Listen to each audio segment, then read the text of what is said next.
This boy was carefully clearing landmines, but suddenly he started vomiting. The vomit triggered a landmine. In the next instant, he was blown away.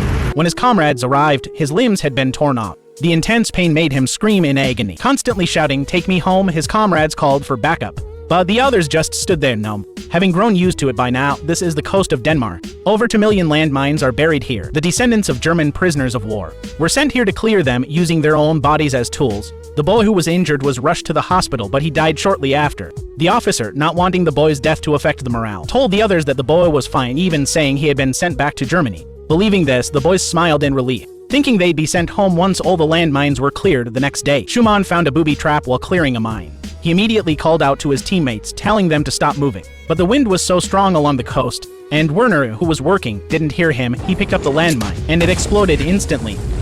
The twin brother who saw this broke down, calling out for his brother. But no one answered. Another boy lost his life. The shadow of death hung over them. As time passed, they successfully cleared a safe zone, and they ran freely across it, even holding a football match. Everything seemed to be improving. Then, there was another explosion. It turned out that the officer's beloved dog had been killed. The officer was furious, and immediately ordered the boys to walk hand in hand across the beach. To check for any remaining mines, the boys nervously walked forward, knowing each step could cost them their lives. Suddenly, a little girl wandered into the minefield. The twin brother, having lost all will to live after his brother's tragic death, walked straight into the minefield after handing the girl over to his comrades.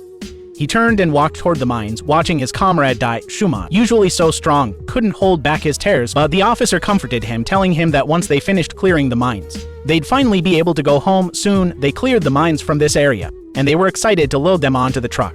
But then, a massive explosion went on. The boys who had been hoping to go home were forever left behind. In the end, the last 4 boys alive weren't sent home as they had expected. Instead, they were sent to another minefield. Finally, their officer, unable to watch them suffer any longer, secretly took them away and sent them back to their homeland.